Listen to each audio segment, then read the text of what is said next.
Namaskaram. Let me provide a small introduction of Sri Rudram and some interesting facts about it before recitation.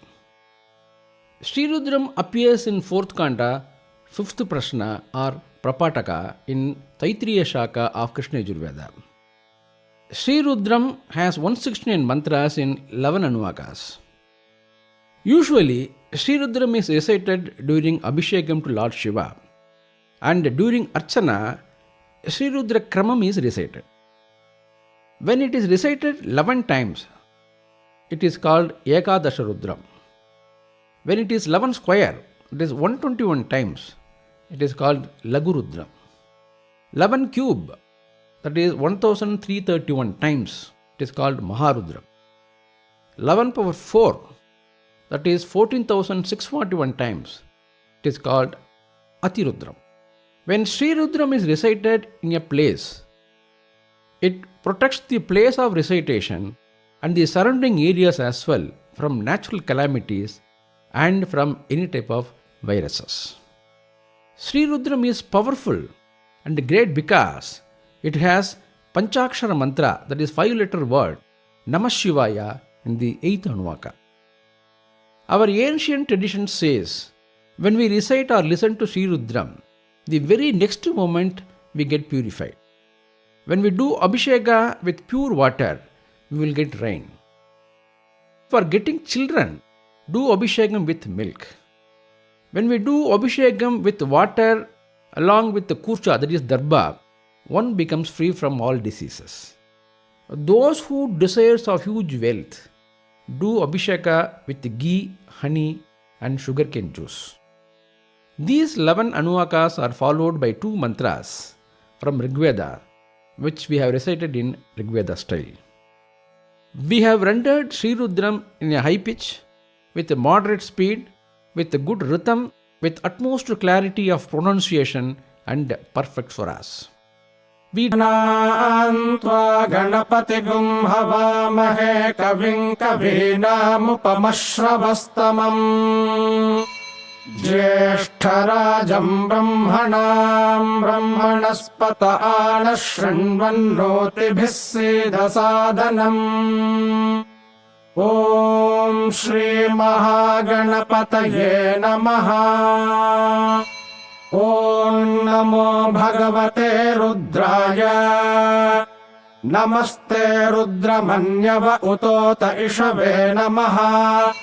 Namaste Astu Dhanvane Bahubhyamutate Namaha. Yata Ishu Shivatama Shivam Babhuvate Dhanuho. Shivasharavya Vatayano Rudramridaya. Yate Rudra Shiva Tanora Ghora Papakashini. Tayanastanu Vashantamaya Girishanta Bhichakashihi. Yamishungirishanta Haste Bibharshastave. Shivangiritratan Kurumahi Gumsif Purushan Jagate. Shive Navachasatva Girishat Chavadamasi. Yatha Nasarvamijjagata Yakshmagum Sumana Asate. Adhyavochadadhivakta Prathamo Daivyo Bhishake. Ahigischa Sarvaan Jambhayan Sarvascha Yatu Dhanyaha. Asoyastamro Arunavuta Babrussu Mangalaha. Ye Chemagum Rudra Abhito Dikshu Shrita Sahasrasho Vaishagum Heda Imahe. Asovyo Vasarpati Nilagrivo Vilohitaha. Utainam Gopa Adrishan Adrishan Udaharyaha. Utainam Vishwabhuta Nisadrishto Mridayatinaha. Namo Astu Nilagrivaya Sahasrakshaya Medushe. Atho ye Asya Sattvano Hantebhyo Karannamaha. Pramuncha Dhanvanastvamubhayorartniyorjyam. Yascha te hasta ishavah parata bhagavo vapa. Avatatya dhanustvagum sahasrakshasate shudhe.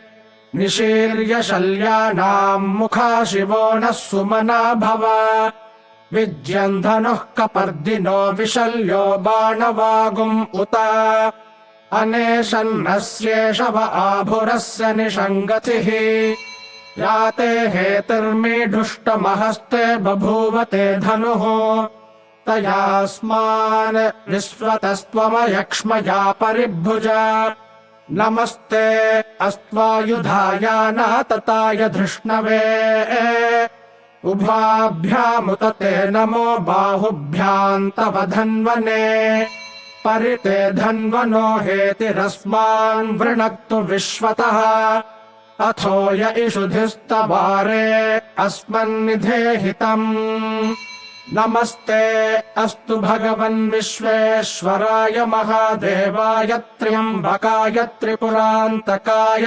त्रिकाग्निकालाय कालाग्निरुद्राय नीलकण्ठाय मृत्युञ्जयाय सर्वेश्वराय सदाशिवाय श्रीमन्महादेवाय नमः नमो हिरण्यबाहवे सेनान्ये दिशाम् च पतये नमो नमो वृक्षेभ्यो हरिकेशेभ्यः पशूनाम् पतये नमो नमः सस्पिञ्जराय त्विषीमते पथीनाम् पतये नमो नमो बभ्रुषाय विव्याधिनेन्नानाम् पतये नमो नमो हरिकेशायोपवीतिने पुष्टानाम् पतये नमो नमो भवस्य हेत्यै जगताम् पतये नमो नमो रुद्राय तथा विने क्षेत्राणाम् पतये नमो नमः सूताय हन्त्याय वनानाम् पतये नमो नमो रोहिताय स्थपतये वृक्षाणाम् पतये नमो नमो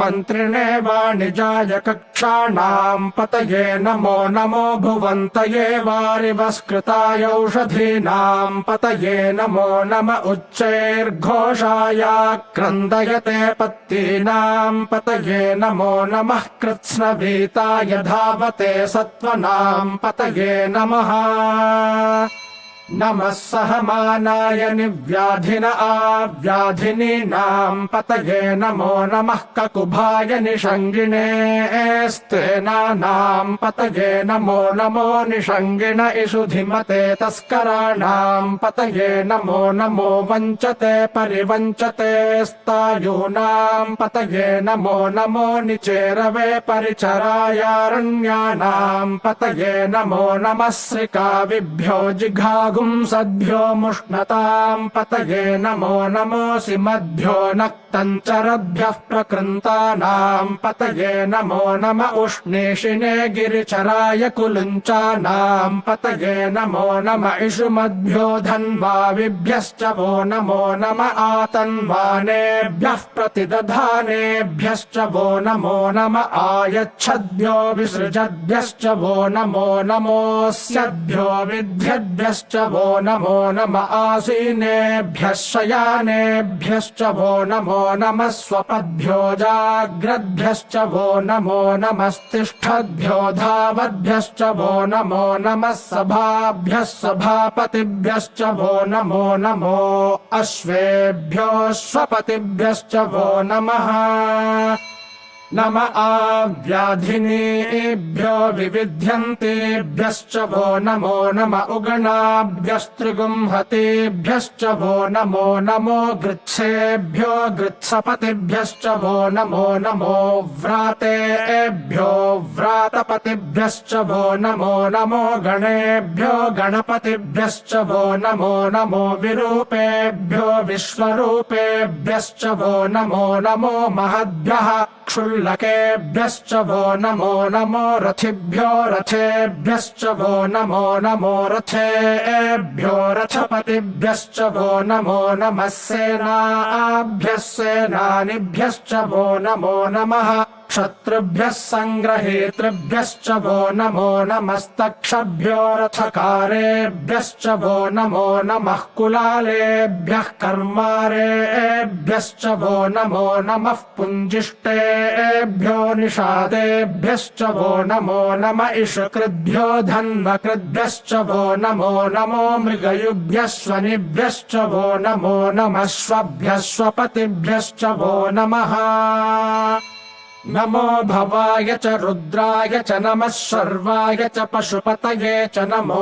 नीलग्रीवाय च शितिकण्ठाय च नमः कपर्दिने च व्युक्तकेशाय च नमः सहस्राक्षाय च शतधन्वने च नमो गिरिशाय च शिपिविष्टाय च नमो मेढुष्टमाय चेषुमते च नमो ह्रस्वाय च वामनाय च नमो बृहते च वर्षीयसे च नमो वृद्धाय च संवृध्वने च नमो अग्र्याय च प्रथमाय च नम आशवे चाजिराय च नमः शीघ्र्याय च शीभ्याय च नम ऊर्म्याय चावस्वन्याय च नमः स्रोतस्याय च द्वीप्याय च नमो ज्येष्ठाय च कनिष्ठाय च नमः पूर्वजाय चापरजाय च नमो मध्यमाय चापगल्भाय च नमो जघन्याय च बुद्ध्याय च नमः सोऽभ्याय च प्रतिसर्याय च नमो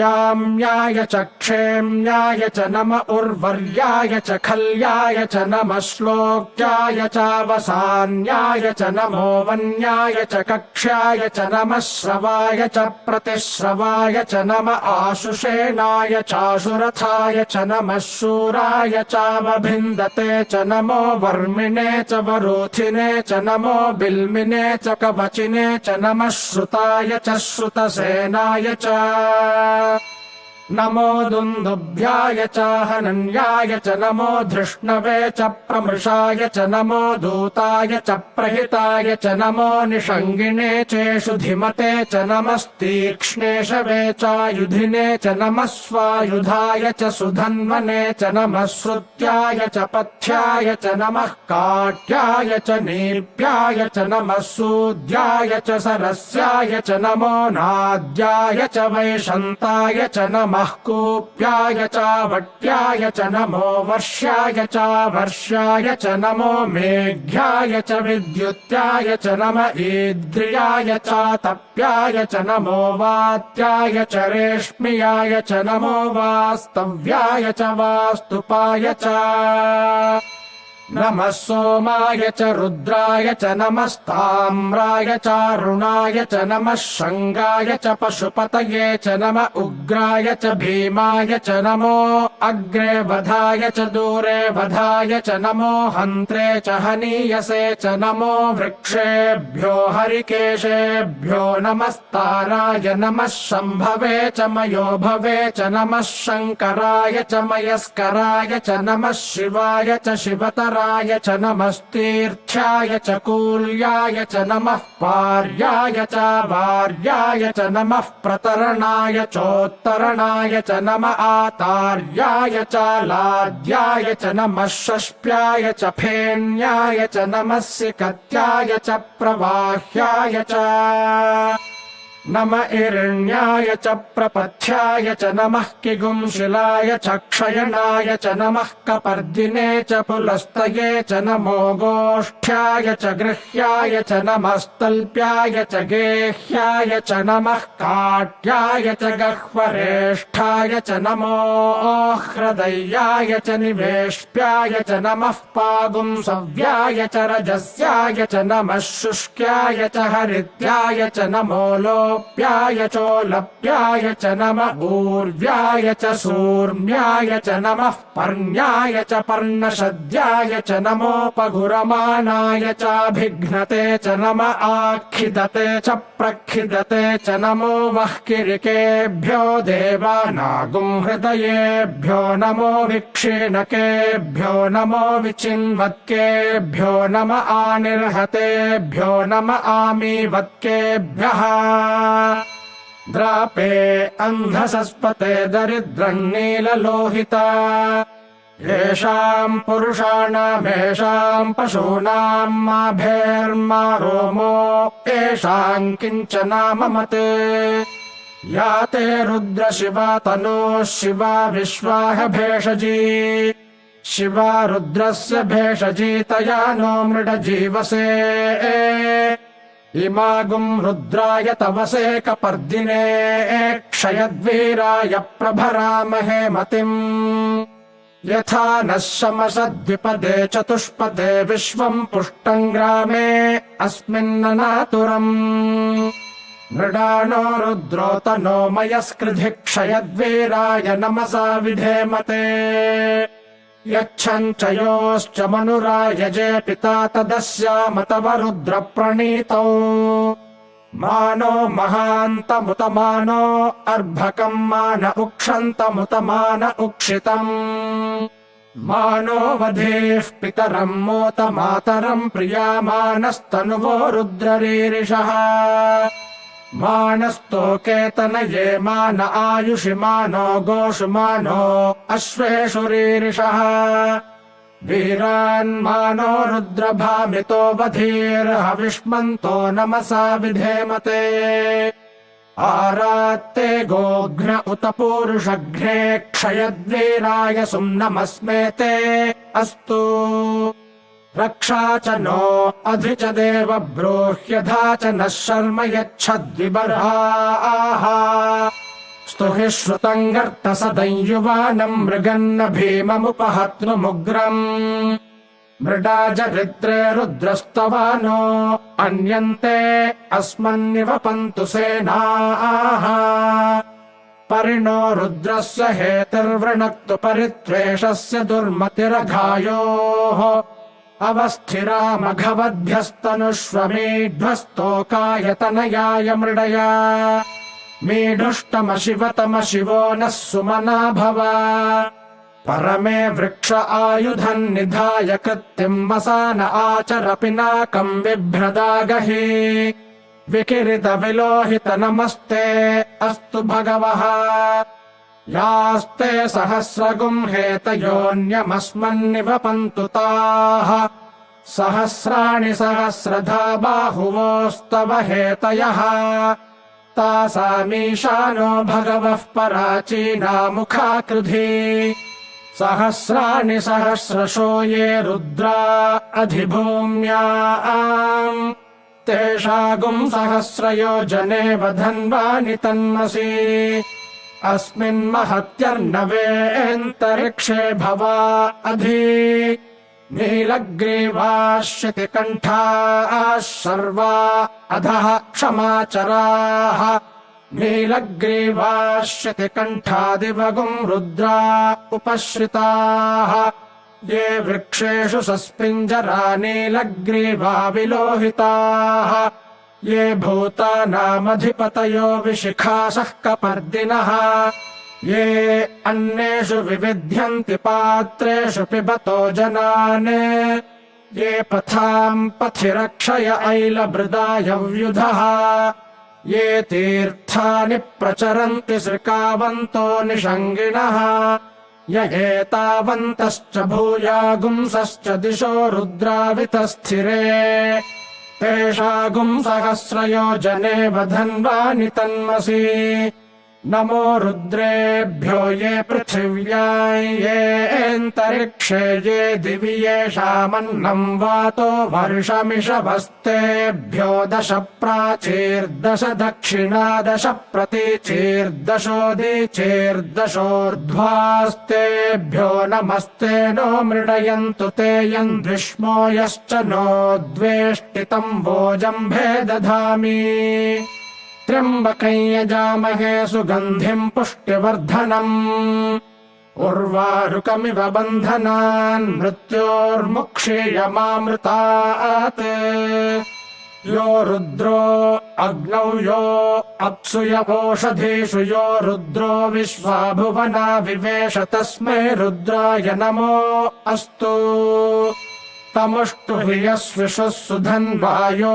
विश्वस्य क्षयाति भेषजस्य यक्ष्वा महेशौ मनसाय रुद्रन्नमोभिर्देवमसूरन्दुवस्य अयम् मे हस्तो भगवानयम् मे भगवत्तरः अयम् मे विश्वभेषजोऽयम् शिवाभीमर्शनः ये ते सहस्रमयुतम् पाशा मृत्यो मर्त्याय हन्तवे तान् यज्ञस्य मायया सर्वानवयजामहे मृत्यवे स्वाहा मृत्यवे स्वाहा। ॐ नमो भगवते रुद्राय विष्णवे मृत्युर्मे पाहि। प्राणानां ग्रन्थिरसि रुद्रो मा विशान्तकः। तेनान्येनाप्यायस्व। नमो रुद्राय विष्णवे मृत्युर्मे पाहि। ॐ शान्तिः शान्तिः शान्तिः।